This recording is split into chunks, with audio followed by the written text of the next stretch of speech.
The British welfare system, once a beacon of support for the vulnerable, now faces the axe of austerity. The Conservative government, grappling with a ballooning deficit, has set its sights on disability benefits, sparking anxieties across the nation. Their proposed cuts, shrouded in the language of fiscal responsibility, threaten to plunge countless disabled individuals into deeper hardship. At the heart of the storm lies personal independence payments, or PIP, a lifeline for those struggling with the extra costs of living with a disability. The government, citing soaring expenditures, aims to tighten the eligibility criteria, making it significantly harder for individuals to qualify for this crucial support. The projected savings, touted as a necessary measure to balance the books, come at a hefty human cost. The proposed changes to PIP are not merely a budgetary maneuver, they represent a fundamental shift in the social contract. By raising the bar for eligibility, the government risks excluding those with less visible disabilities, forcing them to navigate a bureaucratic labyrinth while battling debilitating conditions. The message is clear. In an era of austerity, only the most severely disabled deserve the state's support. Amidst this tumultuous backdrop, Labour's shadow work and pensions secretary, Wes Streeting, finds himself walking a tightrope. Tasked with presenting a credible alternative to the government's austerity agenda, he must appease both those demanding greater support for the vulnerable and those concerned about the sustainability of the welfare state. Streeting, while acknowledging the need for reform, has vehemently denied accusations of mimicking Tory rhetoric. He insists that Labour's vision for welfare centres around a simple but powerful principle: supporting those unable to work while empowering others to return to employment. This two-pronged approach, he argues, strikes a balance between compassion and fiscal responsibility. However, Streeting's emphasis on moving people off benefits and into work has sparked unease among some quarters of the Labour Party. Critics argue that this focus on work as the best route out of poverty ignores the complex realities faced by many disabled individuals, for whom work is simply not a viable option.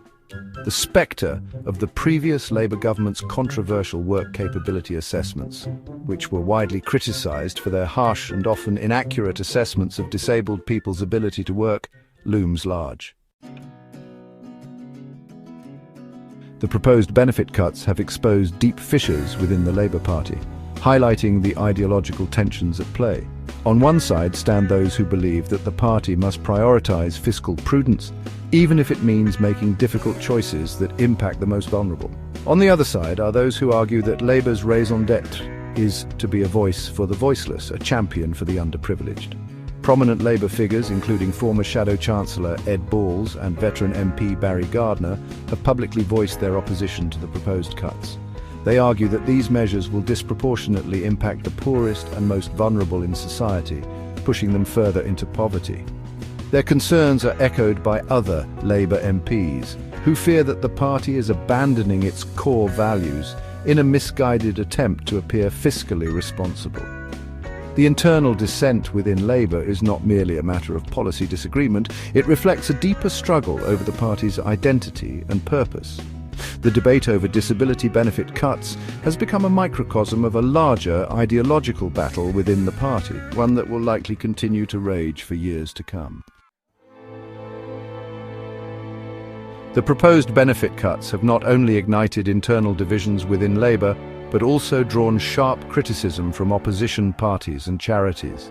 The Tories, while broadly supportive of the government's austerity agenda, have seized the opportunity to accuse Labour of hypocrisy and lack of a coherent plan.